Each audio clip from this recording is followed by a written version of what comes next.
guys? Today is another episode of Rainbow Portal Day and we're finally on our sixth episode. Yeah! Woo! I'm Ice.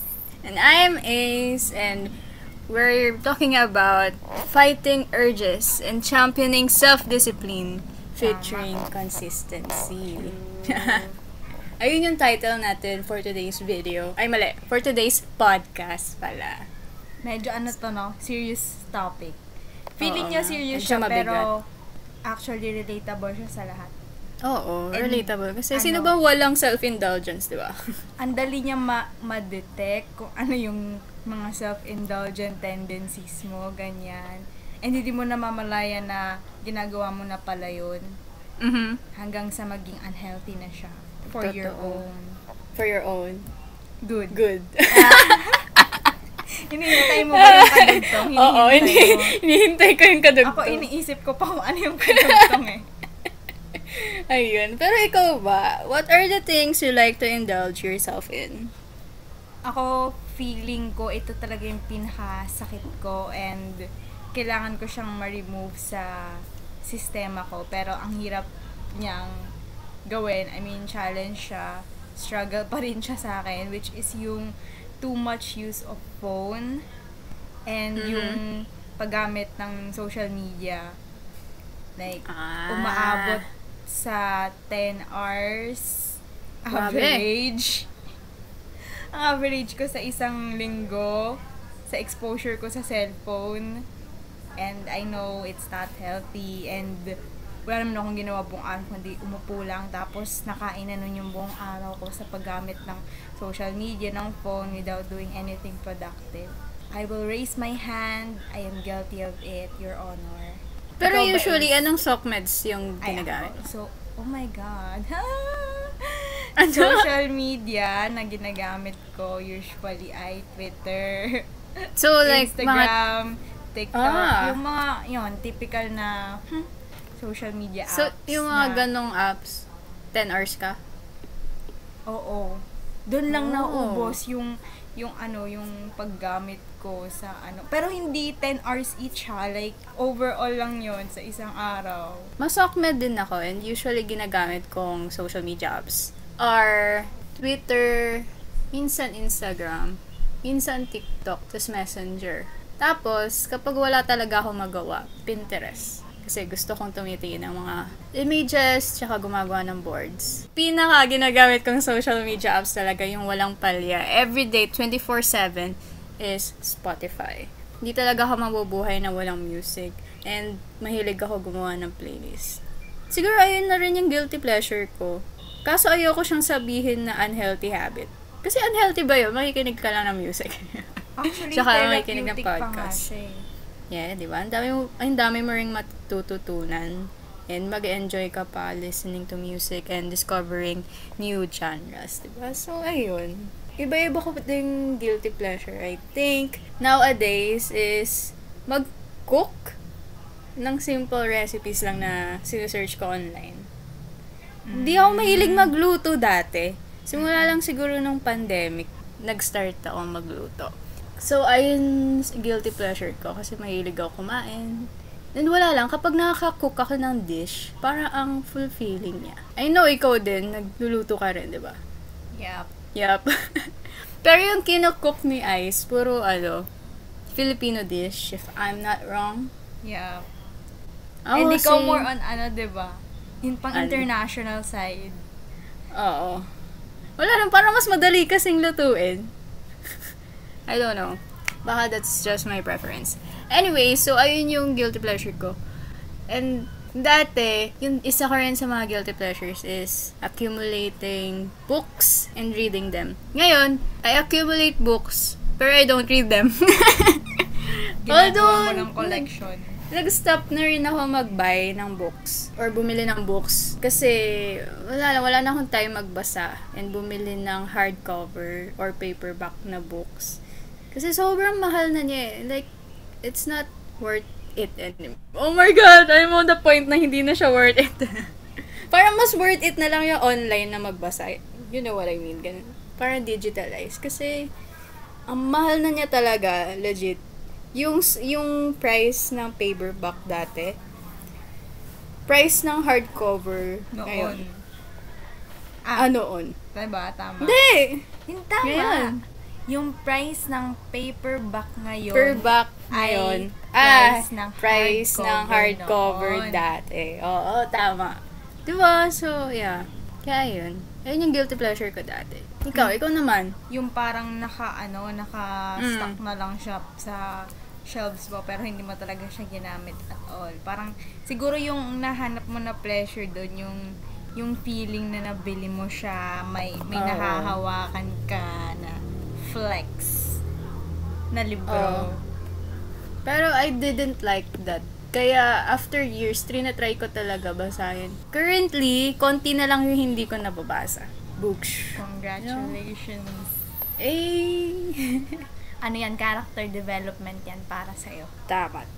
Ikaw? Ayun nga I think yun talaga yung pinaka guilty pleasure ko na, hindi. If guilty pleasure ang pag-uusapan, hindi ko alam kung tama pa to. Kasi gaya nga ng sabi ni Ace, nakikinig siya ng Spotify, yung parang isa sa mga guilty pleasure yan, mahilig siyang gumawa ng playlist. Ako naman, very diverse yung mga songs na pinapakinggan ko, pero hindi ko masyadong vino-voice out sa lahat or like pili lang talaga na nakikinig ako ng Bollywood. Charot, hindi ng mga kalye. Bollywood? Songs. Kalye songs? Oo. Okay lang naman What do you mean by kalye songs? I mean, there's nothing wrong with it. Pero as someone na gusto ko curated yung songs ko kapag nag-Spotify rap, ayokong pumapangit. I mean, hindi ko alam kung tama yung word na pumapangit. Pero parang gusto ko kasi more on siya, yung mga hindi ba kilala or indie picks yung lalabas sa Spotify rap ko. So parang kaya ko siya sinasarili ko lang ganyan. Parang I don't want to be like any other person out there. Char. I'm different. Wait, ayaw mo na mapakita sa Spotify rap mo yung mga hindi kilala? Hindi. Ayokong mapakita sa Spotify ko na nakikinig ako ng kalye songs. Kasi ang gusto ko, like yung parang, she's different. Iba-iba yung music taste niya, mga indie picks. Ganong type. Kaya may ganong mindset ako before. Pero ngayon, since ini-embrace ko na yung pakikinig, pag-support sa mga kalye song, kaya ako nga siya sinasabing guilty pleasure ko na siya. Kasi na-enjoy ko naman talaga. So, I'm past that kind of mindset na. Okay, graduate na ako doon. Ito na ako. Ine-embrace ko na siya. I listen to kalye songs. Sample ng kalye songs. Talaga. sabi mo na iba na yung mindset mo, diba? So, sample. Bibigyan ko na lang kayo ng playlist sa baba, sa description link. Wow! Yun talaga yung guilty pleasure ko. Pero I think yung gusto ko talaga na bawasan or mawala naman talaga kasi unhealthy siya is yung gaya ng sinabi ko kanina, too much social media consumption. Kasi hindi talaga siya healthy for me. I know, I'm aware of it, but at the same time parang hindi enough yung will ko to push myself na okay, you need to discipline yourself or you need to limit doing these things para hindi ka masyadong nag-self-indulge sa mga bagay na nakakaubos ng oras mo nang hindi mo nagagawa yung mga bagay na ginagawa mo. Kasi, ito yung napansin ko din sa sarili ko na wala akong sense of time. Minsan hindi ko nga alam kung anong araw na, anong oras na. Hindi ko nagagawa yung sinet ko na activities for the day kasi nakain na yun yung oras na wala, nakaupo lang ako, nagsi-cellphone ako, ganyan. So, parang, ang lumalabas, I do not fight these urges kasi I always give in. Ganon. Ikaw ba, Ace, when do you know if it's time to stop self-indulgence? Ano yung mapapayo mo sa akin? Kasi, nasa nandun ka sa side na maganda yung habits mo eh. Wow! I feel honored. Kasi feeling ko, yun nga, pinakita namin na may different perspective kami sa guilty pleasure. Yung akin, very destructive, di ba? Gaya ng pagkaka-explain ko kanina. Ako kasi, kapag nakikita ko na sa sarili ko na wala na akong nagagawang task or productivity sa araw na yun, yun na talaga yung sign ko na tatayo na ako. Tapos gagawin ko na. Wala akong mapapala eh. Kasi bakit ko pa nilagay yun sa to-do list ko kung hindi ko gagawin, di ba? I think it's all about disciplining yourself. Kaya medyo naniniwala ako more on discipline rather than motivation. Kasi motivation can come and go. Discipline is always there if you want to, if you practice it. And may mga tips tayong bibigay mamaya para kay Ice and many people out there. Pero may problema ngayon, you have to have willpower for it. Alam mo yun? Alam naman nating lahat na sobrang mahirap i-discipline yung sarili and to fight those unhealthy habits or unhealthy urges na hindi mo maiwasang gawin. Minsan, just surround yourself with people who doesn't do their lifestyle like that. Para ma-motivate ka. O, di ba? Sabi ko, hindi ako niniwala motivation. Hindi, para ma-inspire ka. Siguro, like, 90% discipline, 10% motivation. Mga ganun. Agree naman ako doon. Actually, yun nga, aware ako na hindi talaga siya healthy for me. Kasi, ano naman mapapala ako sa paggamit ng phone like buong araw. Pero at the same time, kapag every time na sasabihin ko na, okay, bukas, magre-restart na talaga ako. Ito na, may set of list na ako nagagawin. I think napapadami ko kasi yung mga gusto kong gawin. Kaya na-overwhelm ako na gawin siya that day. Pero yung reason ko naman is, since hindi ko kasi siya nagawa ngayon, dahil kaka-cellphone ko or kakatunganga ko lang, pagiging tamad ko, dapat deserve kong madami akong gawin the next day. Kasi yun yung consequence na hindi ko nagawa. Pero, parang feeling ko kasi dun din ako lalong na-overwhelm na hindi siya matapos ulit. Tapos, magre-repeat yung cycle na yun paulit-ulit hanggang sa very little improvement lang yung nagagawa ko. Like, for the whole month na yun. Yun yung parang lagi kong like problem. Aware ako na nakaka-exhaust ng energy yung scroll ka lang through social media, makita mo yung kwento ng ibang tao, makita mo yung issues na nangyayari sa paligid mo, pero I still give into that kind of impulses na hindi ko namamalayan na nadidrain na pala niya ako. Tapos kapag time na, uy, tama na, masyado na ako natagalan dito. Okay, time to work, time to be productive. Wala na, like, tuyot na yung utak ko kasi kakagamit ng, ng gadget bago ko pagawin yung dapat kong gawin. Yun, kaya, most of the time, I feel guilty. Kasi aware ako, pero kulang dun sa push factor. Ganon. And ito din yung na-realize ko. Kasi, I'm trying hard naman na to break bad habits. Pero na-realize ko din na self-indulgence leads to bad habits. Yung ginagawa ko nga na hindi ako nagiging productive enough. And that bad habits lead to self-destruction or self-sabotaging. Kasi, for the past months, na-feel ko din yung effect nun mentally. Na okay, nakaupo ka lang, nagsiscroll ka lang through social media, you think there's nothing bad will gonna happen to you. Pero, unti-unti, may may parang ripple effect yun sa sarili ko na, okay, bakit ko to nafe-feel? Okay, bakit may negative feeling na ako nararamdaman? Bakit ganito yung perspective ko? Kasi masyado kong exposed na ganito lang yung dapat na nangyayari sa akin. Dapat ko ano yung nakikita ko sa social media, dapat ganun din. So parang may may mirroring, kumbaga. Na-absorb ko na yung negative emotions na nakikita ko online, ganyan. Hindi, kasi I think you shouldn't be too hard on yourself. Kasi ayun yung nagkakos kung bakit ka napupunta sa cycle. Kapag hindi mo nagawa yung mga gusto mong gawin sa isang araw, hindi mo kailangan dagdagan yung gagawin mo kinabukasan. kaya ka na-overwhelm. Alam mo yun, just go easy and take time to go by it step by step. Kasi, alam mo yun, ikaw lang naman yung makakatulong sa sarili mo eh. Paano mo magagawa yun kung nahulog ka na sa unhealthy habits and continuing doing those bad urges? It's not good for yourself, diba? And also, self-indulgement, okay lang yan, basta hindi siya sobra. Lahat naman ng sobrang masama eh, diba? Totoo. Kapag, diba, usually, common to sa atin, like, after exams, okay, deserve ko mag-samgyup, deserve ko mag-check out sa online shopping platforms, deserve kong bumili ng ganitong bagay, deserve kong kumain ng ganito. I mean, okay yun. Tama. Valid kasi talaga yun. But, Treat yourself.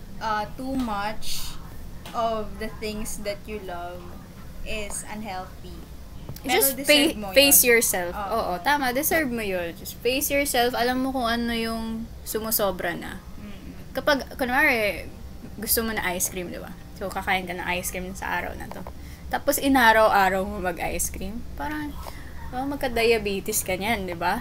Ay, meron pala akong isang experience na self-indulgent na naman. Grabe na. So, meron, that time nasa probinsya ako. Tapos, like, bumili ako sa isang sari-sari store ng isang pack ng chocolate biscuits.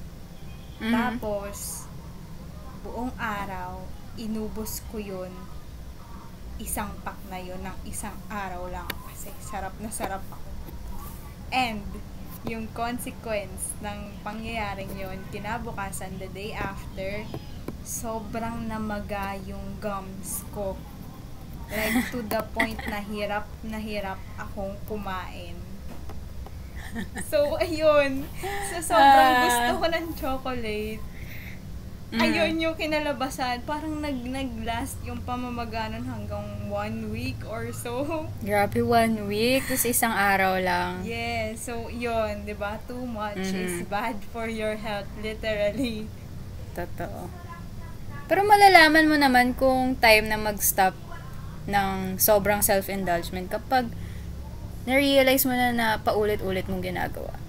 And kapag meron ka ng na-feel na bad elements bad elements sa katawan mo, or you just feel negative in an emotional way, ganun, baka something's wrong with what you're doing in your day-to-day life. Magtitip pa ba ako sa'yo? Bad habits die hard. Tama! Bad habits die hard. Alam mo ba, meron ako nabasa dati, to change your habit, you need to do it regularly for 15 days para maiba yung habit na yun. Oh, 15 days. So, like, at this certain week, ganyan, may gagawin ka, tapos panibagong 15 days, iba ulit yung gagawin mo. Parang ganun ba? Hindi. Ibahin, kunwari, lagi kang, ano bang pwedeng example? Kunwari, yung gamit, hindi mo binabalik sa dati. Kapag gagamitin mo, di ba? Lalagay mo lang sa lamesa. For 15 days, kailangan mo i-fight yung urge na hindi mo ibalik. Kailangan after mo gamitin, ibabalik or i-organize mo siya sa dating paglalagyan. For 15 days. So, kapag after ng 15 days na yun, magkakaroon ka na ng habit na nag-organize ka after mo gamitin yung gamit. Gets mo ba? Lagi mo na siyang nagiging, routine na siya sa'yo. Oo, routine na siya.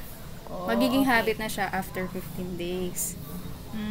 Kaya siguro nag-flop yung exercise goal ko kasi 4 na araw ko lang siyang ginawa.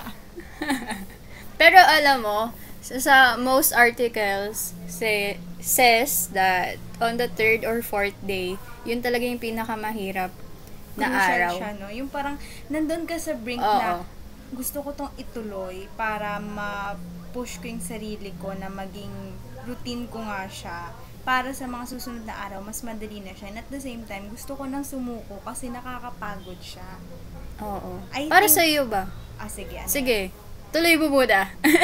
I think yun yung yun yung very difficult challenge to overcome. Once nagsa-start ka sa isang bagay, hindi lang to sa exercise in general, pero mostly kasi sa exercise natin siya na-apply kasi physically, mentally, na-challenge yung self natin eh. Pero I really suggest guys na allot kayo ng time for yourself to exercise or magpapawis kasi it really helps your brain to think properly. It really helps your muscles to be stretched out, to be warmed up sa mga activities, ganyan, 'di ba? So, yun lang yung commercial ko. Anyways, go Ace. Why do you think ba na is it so hard disciplining yourself? Para sa'yo? I think kasi ang discipline hindi siya na mamana. 'Di ba? Hindi siya galing sa genetic DNA mo. Hindi yung pag pinanganak ka, baby ka pa lang, okay, disiplinado na tong batang to paglaki. Kasi natututunan siya and nade-develop siya as time goes by. Yun yung catch sa discipline. You learn it yourself, you develop it yourself. And I think malaking factor na important sa discipline is commitment and consistency. Dalawang factors na important pagdating sa self-discipline is committed ka and at the same time consistent. 'Di ba parang interchangeable yung dalawa pero importante sila para ma-master mo yung self-discipline na habit sa sarili mo. And I think isa din sa reason kung bakit ang hirap disiplinahin ang sarili is yung lack of motivation or purpose. Gaya nga nang sabi mo, mas okay yung ano yung sabi mo kanina, di ba? Nakalimutan ko motivation come and go. Oo, motivations come and go. Pero may factor, hindi siya yung pinaka-center or focus, pero nagsaspark pa rin siya ng initiative, Oo, diba? nakapag-inspire.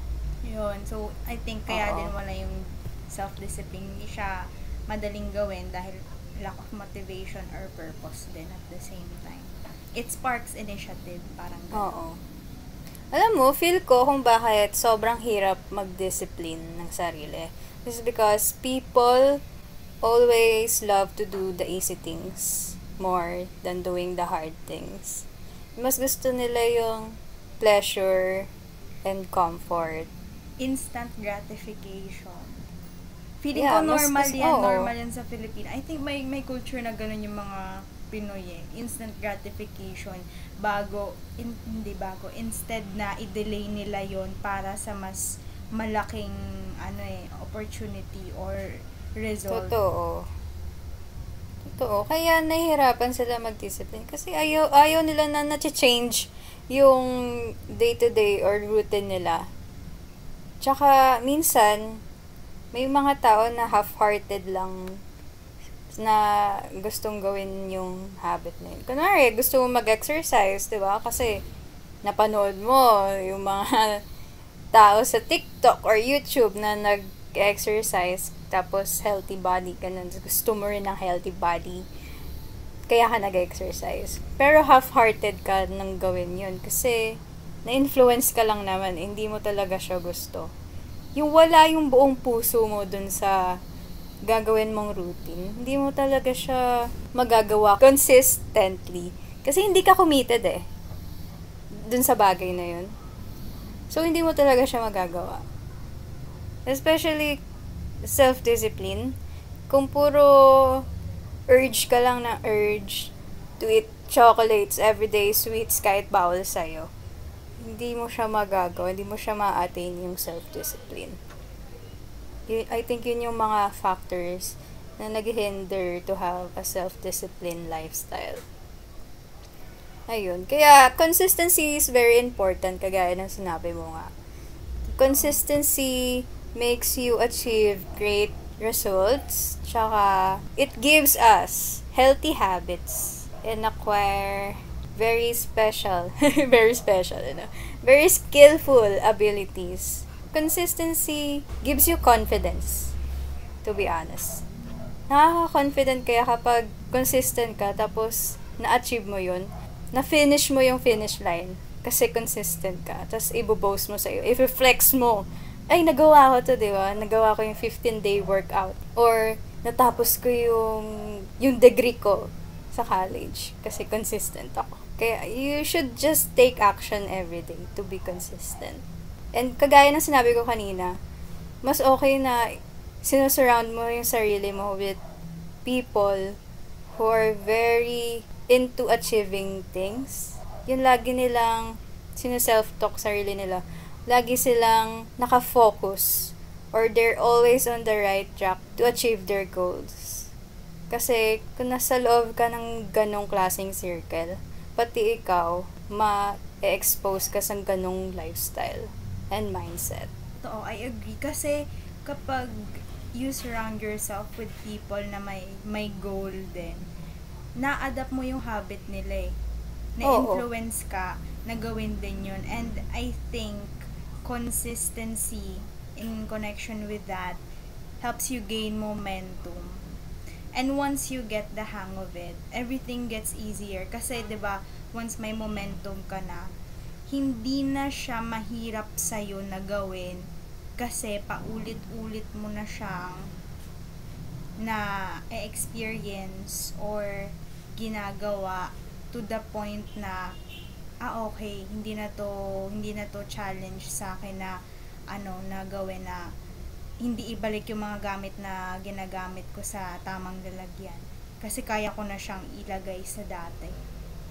Parang automatic response na yun ng katawan mo. 'Di ba? Totoo. Once you get the hang of it. Ano ba yung approach mo to stay on track of the things you do? I really hope na hindi ito yung start, pero ma-practice ko na siya. Kasi parang ang hypocrite ko na magbibigay din ako ng advice sa sarili ko, tapos hindi ko siya gagawin. Hindi. Pero, gaya nga ng sabi namin sa podcast na to, we're always seeking for self-improvement, 'di ba? We're work in progress. I think ma-adapt ko naman tong habit na to by the time progresses. And hopefully kahit hindi kami agad bumalik sa podcast na to, ma-relieve na namin yung mga self-indulgent issues namin. Ang dami ko pang sinasabi, di ba? Pero anyways, ito yung, I think, important approach na makakatulong maging focused ka sa gawain mo. I think number 1, gaya ng sabi ko kanina, instant gratification sa Filipino culture, hindi naman talaga siya nakakasolve ng problema. Kumbaga parang distraction lang siya sa tunay na problema. Kaya hindi mo napapansin yung dapat mong gawin. You need to practice detachment. Okay, it will hurt you not to do things that you like or not to get the things that you want. Pero days will pass and you will eventually forget about it. And nakaka-reduce din siya ng negative emotion. So, I think importante din na may detachment ka, especially on materialistic things or tangible things. Kasi, nawawala din naman yung mga bagay na yun eh. Next is set an accountability partner. Gaya nung sabi ni Ace kanina na it's important to surround yourself with people who has the same aspirations and goals like you. If you are aiming to improve yourself or have better habits or system or routine, it's important to choose your support system wisely. Na they should be lifting you up and supporting you to be better. Kasi, parang domino effect yung influence niyan sa'yo na kung ang goal din nila sa buhay is to improve themselves, ganyan, to have these kinds of mindsets, proactive mindsets, then I think makakatulong siya sa'yo to be on track. And lastly, create systems and make it a habit. Kasi dapat, I think ito din, since self-aware ako sa mga mali ko, and napapansin ko din naman yung mga weakness points na dapat kong i-take note, I need to apply myself in a much smarter way, which is getting to know more about my core strengths and cope with my weakness. So, kung ngayon, ito yung mga struggles ko, I need to make systems. And then, gaya nga ng sabi mo kanina, take into consideration ko yung 15 days kind of challenge to make it a habit. Kasi nga, once you make systems as your habit, it is much easier to do things or navigate on things that you do kasi meron ka nang na-set na system for you na gagawin. And it's important na when you make a system or routine, it's better to have your preference and at the same time, effective siya for you. Kasi, what works for me might not work for Ace or other people, 'di ba? Parang ano lang naman yun sample or idea, pero hindi lahat doon nagiging effective or productive sa ganong kind of routine. So, important yung sarili mo siyang preference kung paano mo i-curate yung mga bagay na dapat mong gawin, yung mga bagay na dapat mong matutunan. Totoo. Napaka-importante talaga yung pagiging self-aware. Kasi malalaman mo agad kung ano yung kailangan mong gawin.